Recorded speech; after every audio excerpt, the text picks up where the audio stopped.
नमस्कार, स्वागत है आप सभी का न्यूज़ वन इंडिया में और मैं हूं आपके साथ शाफनी पटनायक। बुलेटिन की शुरुआत करेंगे बड़ी खबर के साथ। थोड़ी देर में शुरू होगी मुख्यमंत्री परिषद की बैठक। बीजेपी मुख्यालय में मुख्यमंत्री परिषद की बैठक।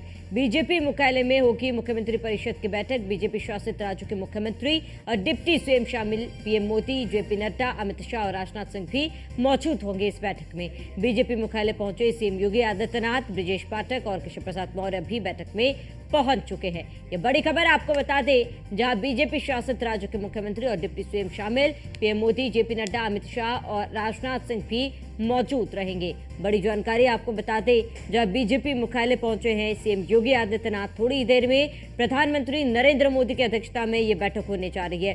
तमाम प्रदेशों के मुख्यमंत्री पहुंच रहे हैं बीजेपी मुख्यालय और ऐसे में थोड़ी देर में मुलाकात होगी प्रधानमंत्री मोदी से और कई विषयों पर चर्चा होगी। तस्वीरें आपको दिखा रहे हैं जहां पर बीजेपी मुख्यालय जब मुख्यमंत्री योगी आदित्यनाथ पहुंचे, उनका स्वागत किया गया और दोनों डिप्टी सीएम भी इस बैठक में शामिल होंगे। थोड़ी देर में तमाम मुख्यमंत्री शामिल होंगे बैठक में और कई मुद्दों पर चर्चा की जाएगी। जाहिर सी बात है, तमाम प्रदेशों में क्या क्या योजनाएं चलाई जा रही है, क्या कुछ विभाग में क्या कुछ कामकाज चल रहा है सरकार की तरफ से, क्या कुछ प्लान है, सभी मुद्दों पर चर्चा की जाएगी। तो लोकसभा चुनाव में यूपी में बीजेपी की हार के बाद बढ़ी तकरार अब खत्म होने के करीब है, क्योंकि मुख्यमंत्री योगी आदित्यनाथ खुद इस खटपट को खत्म करने के लिए मैदान में है और यूपी की लड़ाई का दिल्ली दरबार ने समाधान निकाल रहे हैं। यूपी बीजेपी में कैसे शुरू हुई खटपट और कैसे समाधान के करीब पहुंचे योगी आदित्यनाथ, इस रिपोर्ट में देखिए। यूपी बीजेपी को तोड़ने का मंसूबा फेल, बाबा बुलडोजर ने कर दिया सब सेट। यूपी बीजेपी में अब ऑल इज वेल। लोकसभा चुनाव के रिजल्ट के बाद से यूपी बीजेपी में चल रही खटपट का आखिर दी एंड हो गया। इस खटपट को खत्म करने के लिए मुख्यमंत्री योगी आदित्यनाथ ने खुद कमान संभाली और यूपी की लड़ाई का दिल्ली में समाधान किया। साथ ही यूपी में 10 विधानसभा सीटों पर होने वाले उपचुनाव में परचम लहराने के लिए भी रणनीति बन गई है। लेकिन सवाल ये है कि यूपी बीजेपी में आखिर कौन दरारें पैदा कर रहा था और इस खटपट की शुरुआत कैसे हुई, उस पर एक नजर डालिए। यूपी का झगड़ा दिल्ली में समाधान। 8 जून लोकसभा चुनाव के बाद समीक्षा बैठक। ब्रजेश पाठक, केशव प्रसाद मौर्य नदारद। 15 जुलाई प्रदेश बीजेपी कार्य समिति की बैठक। केशव प्रसाद मौर्य ने संगठन को सरकार से बड़ा बताया। 18 जुलाई उपचुनाव के लिए 30 मंत्रियों की टीम बनी। प्रदेश के दोनों डिप्टी सीएम शामिल नहीं। 20 जुलाई प्रयागराज कुंभ को लेकर सीएम योगी आदित्यनाथ की बैठक। बैठक में नहीं गए केशव प्रसाद मौर्य। 22 जुलाई डिप्टी सीएम ने सीएम योगी के विभाग को पत्र लिखा। कार्मिक विभाग के अपर सचिव से आरक्षण का ब्यौरा मांगा। 23 जुलाई सीएम की बैठक में ओपी राजभर शामिल नहीं हुए। ओपी राजभर लखनऊ में केपी मौर्य से मिले। 25 जुलाई प्रयागराज मंडल की समीक्षा बैठक। बैठक से केशव प्रसाद मौर्य नदारद। लोकसभा चुनाव में बीजेपी को बड़े नुकसान के बाद से ही पार्टी के भीतर खटपट की गूंज सुनाई देने लगी थी। केशव प्रसाद मौर्य के सरकार से बड़ा संगठन वाले बयान के बाद कहा जाने लगा कि योगी आदित्यनाथ और केशव प्रसाद मौर्य में ठन गई है। लेकिन योगी आदित्यनाथ को जब दिल्ली से हरी झंडी मिली तो सब कुछ ऑल इज वेल होने लगा। दिल्ली से हरी झंडी। यूपी के सभी मंडलों के जनप्रतिनिधियों से मिले योगी। अधिकारियों पर सख्ती के आदेश। जनप्रतिनिधियों को लापरवाह अधिकारियों के खिलाफ सबूत देने को कहा। विधायक, सांसद और मंत्रियों से मिलने के बाद डैमेज कंट्रोल किया। उपचुनाव में सभी को मिलकर काम करने को कहा। मुख्यमंत्री योगी आदित्यनाथ ने दिल्ली में बीजेपी के राष्ट्रीय महासचिव बीएस संतोष से मुलाकात की। इस मुलाकात में संगठन और यूपी सरकार से जुड़े कई मुद्दों पर चर्चा हुई। इसके साथ ही 10 विधानसभा सीटों पर होने वाले उपचुनाव पर भी चर्चा हुई। जाहिर है कि इससे उत्तर प्रदेश की विधानसभा सीटों के लिए होने वाले उपचुनाव में एनडीए बनाम इंडिया गठबंधन का एक और बार आमना सामना होने वाला है। इसका नतीजा राज्य की राजनीति के लिए निर्णायक हो सकता है। सीएम योगी आदित्यनाथ आगामी उपचुनावों के लिए कई बैठकें कर रहे हैं। बीजेपी के नेतृत्व वाला एनडीए लोकसभा चुनाव की निराशा से उभरने का लक्ष्य लेकर चल रहा है, जबकि सपा और कांग्रेस के नेतृत्व वाला इंडिया ब्लॉक अपनी सीटों की संख्या बढ़ाकर अपनी पकड़ मजबूत करना चाहता है। उपचुनाव के नतीजे 2027 में होने वाले यूपी विधानसभा चुनाव की दिशा भी तय करेंगे। इसीलिए उपचुनाव में विजय का झंडा गाड़ने के लिए योगी आदित्यनाथ खटपट को खत्म कर पूरा फोकस चुनाव पर लगाए हुए हैं। Bureau report, news 1 India. तो चलिए इस मुद्दे पर चर्चा की शुरुआत करते। तमाम मेहमान हमारे साथ जुड़ चुके। देवेंद्र प्रमुख नेता बीजेपी हमारे साथ जुड़े हैं, कपिल श्रीवास्तव प्रवक्ता सपा, निरंजन पोद्दार वरिष्ठ पत्रकार और एसके बाजपेयी संवाददाता थोड़ी देर में हमारे साथ जुड़ेंगे। सबसे पहले देवेंद्र जी आपका रुख करूंगी। मान लिया जाए बीजेपी में फिलहाल ऑल इज वेल है, सब सही हो गया? जी बिल्कुल ठीक है। और श्रावणी जी, हमने पहले ही कहा था कि बीजेपी में कुछ नहीं है। पहले डिबेट्स में भी ये चर्चा आई थी और फिर अब भी दोहरा रहे हैं कि बहुत शानदार तरीके से हमारा पार्टी और नेतृत्व एक साथ मिलकर काम कर रहा है, संगठन अपना काम कर रहा है। और बीजेपी जो भारतीय जनता पार्टी दुनिया का सबसे बड़ा संगठन है। और देखिए उसके बाद भी जो है, जो कुछ ऐसे दल हैं जिनके घर की पार्टी है, परिवार की पार्टी है, घर के लोग हैं गिनती के, वो भी सांसद विधायक हैं, वो हम पर उंगली उठाते थे। मैं बार बार इसी बात को कहता हूं कि हम इतना बड़ा परिवार होकर इतनी शांति से और आनंद के साथ सरकार चलाते हैं। अरे एक बार अपने गिरबा में अपने घर में झांके भाई, आपको पता लगेगा कि कलह क्या होता है। हमारे यहाँ किस चीज की कलह है, कोई तय नहीं है भाई, कब किसका कहाँ नंबर आ जाए। तय लड़ाई और कलह उन घरों में होती है जहाँ तय होता है, जिनका अधिकार होता है पिता की संपत्ति पर, भाई की संपत्ति पर, विरासत पर। वो लोग ये जो है बेवजह की इसको तूल दे रहे थे।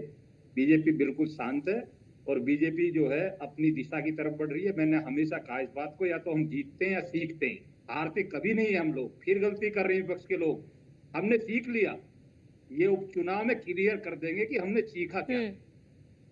ठीक है, ठीक है देवेंद्र जी, एक अलग ही खुशी जो है आज आपके चेहरे पर दिख रही है। मैं लौटूंगी आपके पास। कपिल जी, आप भी मुस्कुरा ही रहे हैं और ऐसे में आपसे जानना चाहूंगे किस तरीके से विपक्ष देख रहा है इस पूरे मुद्दे पर। कहना कि विपक्ष खुश तो जरूर हुआ था जब बीजेपी में खिटपिट दिखी थी, लेकिन अब तो सब ऑल इज वेल बीजेपी में दिख रहा है।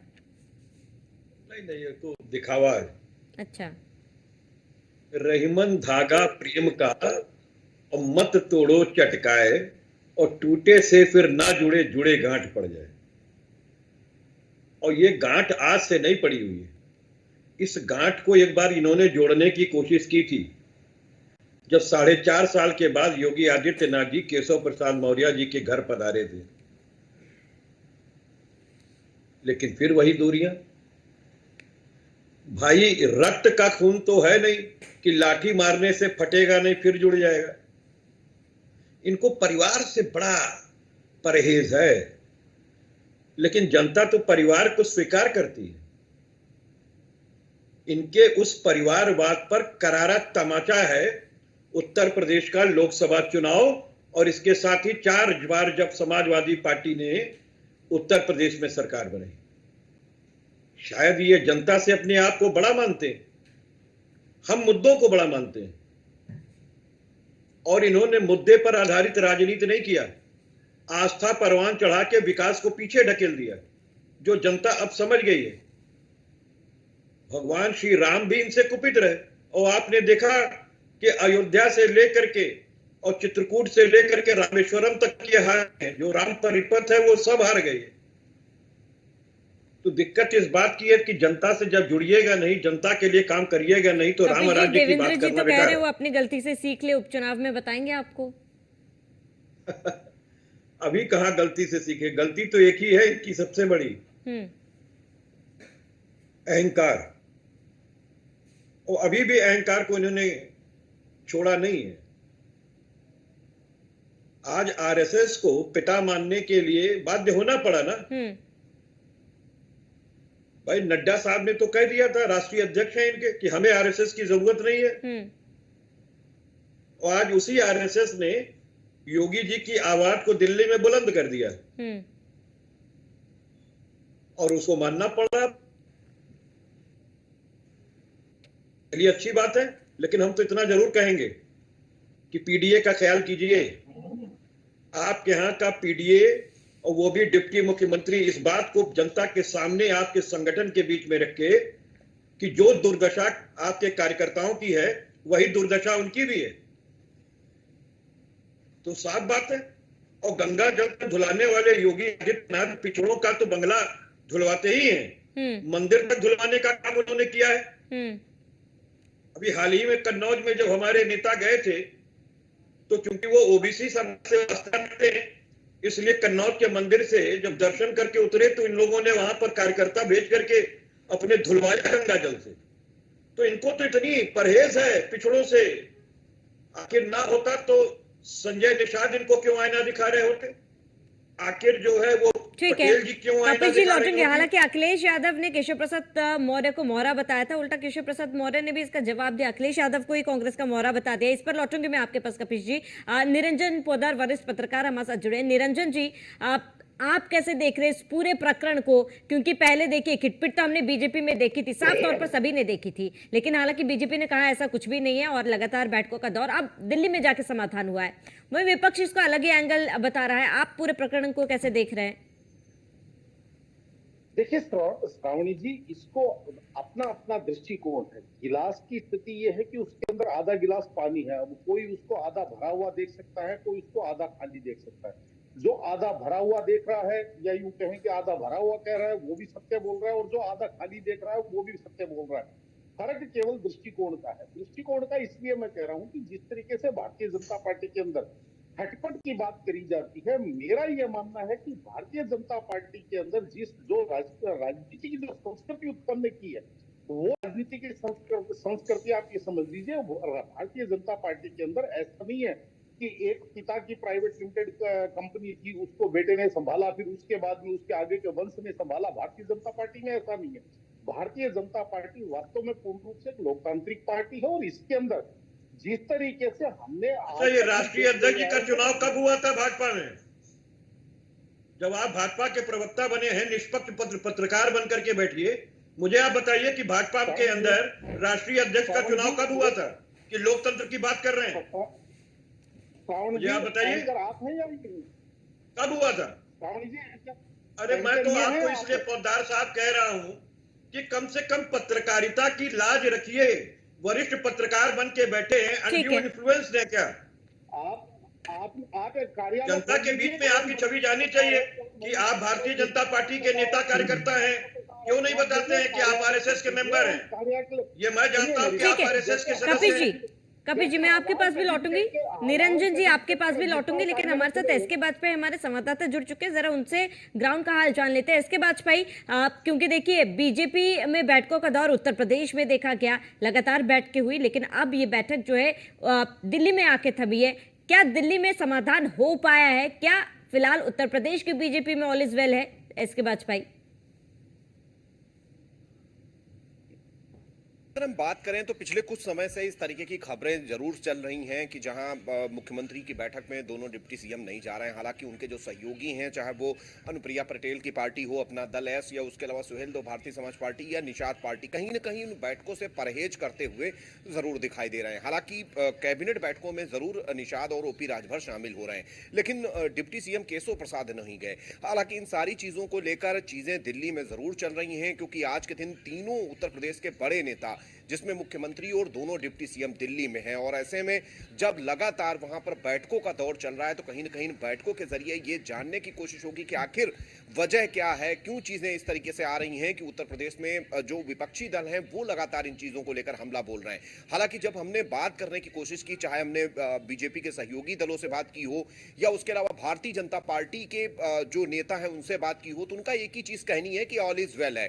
कहीं कोई ऐसी चीज नहीं है, ना कहीं कोई दिक्कत है, है, ना कहीं कोई इस तरीके की समस्या है। विपक्ष बेवजह में अब इस तरीके के सवाल उठा रहा है।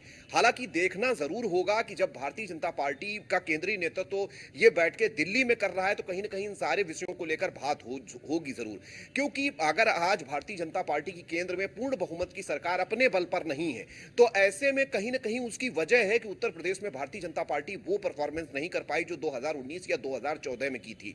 तो निश्चित तौर पर उत्तर प्रदेश को लेकर भारतीय जनता पार्टी काफी संवेदनशील है। उत्तर प्रदेश को लेकर लगातार कहीं ना कहीं कयासों का दौर है, लगातार उत्तर प्रदेश पर भारतीय जनता पार्टी की नजर है। यही एक वजह है कि लगातार चाहे वो बीजेपी के राष्ट्रीय अध्यक्ष जेपी नड्डा रहे हों, वो भी बीजेपी लखनऊ में कार्यकारिणी की बैठक में शामिल हो चुके हैं। बीएल संतोष पहले 2 दिन आकर लखनऊ में अलग अलग स्तर पर पार्टी पदाधिकारियों, सरकार के मंत्रियों और दोनों डिप्टी सीएम के साथ बैठक कर चुके हैं। तो ये चीजें लगातार उत्तर प्रदेश में चल रही हैं। हालांकि अब देखना यह है कि इन सारी चीजों के बाद क्या कुछ हल निकलता है, क्योंकि बीजेपी भी नहीं चाहती है कि इस तरीके के सवाल लगातार उठे जिनका मैसेज लोगों के बीच गलत जाए। हालांकि बीजेपी जरूर नकार रही है कि ऐसा कुछ भी है। हालांकि जो चीजें हैं वो अंदर स्तर पर चल रही हैं और ये कहा जा रहा है कि नकारना अलग बात है, लेकिन जो तस्वीरें सामने हम देख रहे हैं वो भी आप एक अलग सच्चाई है। इसके बाद मैं लौटूंगा आपके पास देवेंद्र जी, क्योंकि जब उत्तर प्रदेश में बैठकें हुई थी दोनों ही डिप्टी सीएम शामिल नहीं हुए थे, लेकिन केंद्र में अब बैठक हुई तो दोनों डिप्टी सीएम शामिल भी हुए हैं और बैठक में मौजूद भी थे। ऐसे में अब क्या ये मान ले कि वाकई में सब कुछ ठीक हो गया है या फिर केवल आलकमान के सामने सभी को मौजूद रहना था इसलिए पहुंचे थे सभी? देखिए श्रावणी जी, सबसे पहले तो मैं एक चीज और क्लियर करूंगा कि कबीर भाई ने बड़ा अच्छा कटाक्ष किया था हमारे ऊपर, हमारे अहंकार को लेकर, लेकिन क्या एक बार वो अपनी तरफ देखेंगे कि आप एक जो है विश्लेषण के तौर पर आपके कई साथी ऐसे मिलते हैं जो हमें सीधे सीधे वो इंगित करते हैं, लेकिन हमारा काम है डिबेट में अपनी बात रखना। अब उनकी मर्जी है, वो आजाद हैं, पत्रकार हैं भाई, किसी की भी बात है, कभी आपकी रखते हैं, कभी इसमें सीधा सीधा इंगित करने से कोई फायदा नहीं। आपके बहुत प्रवक्ता बैठते हैं भाई, आपके बहुत प्रवक्ता बैठते हैं। अब आप उनको सेव कर रहे हैं, आप बोलते हैं मैं आपको डिस्टर्ब नहीं करता हूं इसलिए कि आप हमारे भाजपा के नेता हैं और आपको पूरा आजादी है कि आप भाजपा का पक्ष रखें, लेकिन इनसे निष्पक्षता की उम्मीद होती है और मैंने इनसे जो कटाक्ष किया है वो यथोचित किया है। मैं समान प्रज्ञान व्यक्ति और इनको भी कहता हूं कि कम से कम आप पत्रकारिता को जो है निराश ना करें। जनता के मन में ये बनेगा कि आज पत्रकार बिका हुआ है, किसी एक पार्टी से पैसा लेके बैठा हुआ है। मैं तो इनकी छवि सुधारना चाहता हूँ कि कम से कम छवि सुधारिए। भाजपा नेता कपिल जी देखिए वो उनकी व्यक्तिगत राय, कपिल जी वो उनकी व्यक्तिगत राय है, वो उनकी व्यक्तिगत राय है। देखिए वो व्यक्तिगत नहीं, व्यक्तिगत टिप्पणी नहीं, वो उनकी निरंजन जी की व्यक्तिगत राय थी। वो क्या देख रहे वो क्या समझ रहे हैं, भाजपा के नेता भी हैं और आरएसएस के सदस्य भी हैं। इसको भी आप देखिए कल को कोई अन्य वरिष्ठ पत्रकार अगर सपा के लिए बोलेगा तो आप उसको कहेंगे कि सपा के प्रवक्ता है या फिर पक्षपात कर रहे हैं वो? मैं बार बार आपको कह रहा हूँ कि जो कटाक्ष एक भारतीय जनता पार्टी का नेता करता है वो पत्रकार नहीं कर सकता है। पत्रकार की वो भाषा नहीं हो सकती है जो इन्होंने जिन भाषाओं का प्रयोग किया है। देवेंद्र जी को सुन लेते हैं, भाषाएं हैं नेता प्रयोग कर सकता है, वरिष्ठ पत्रकार नहीं कर सकता। ठीक है देवेंद्र जी, जिस तरह से अगली बात यह है कि जिस तरह से हम पर यह इंगित तो होता है मामला कि भारतीय जनता पार्टी, मैं फिर आपको दोहराना चाहता हूँ भाई, आप जो है एक पारिवारिक पार्टी के मुखिया हैं, पारिवारिक पार्टी चलाते हैं, चाहे कांग्रेस हो, सपा हो, बसपा हो, मैं तो किसी को भी मैं चित्रांशु सर, अखिलेश यादव जी हमारे जो है वो राष्ट्रीय अध्यक्ष हैं और हमने उन्हें चुना है, मैं उनके परिवार का सदस्य हूँ क्या? लेकिन जब ये बताइए कपिल श्रीवास्तव एडवोकेट उनके परिवार के सदस्य से जरा निकलवा दें, तब आप मानेंगे क्या? प्राइवेट लिमिटेड कंपनी किस व्यक्ति ने कहा है? जरा बतावे कि प्राइवेट लिमिटेड कंपनी जो है कंपनी रजिस्ट्रेशन एक्ट में कहाँ रजिस्टर्ड है?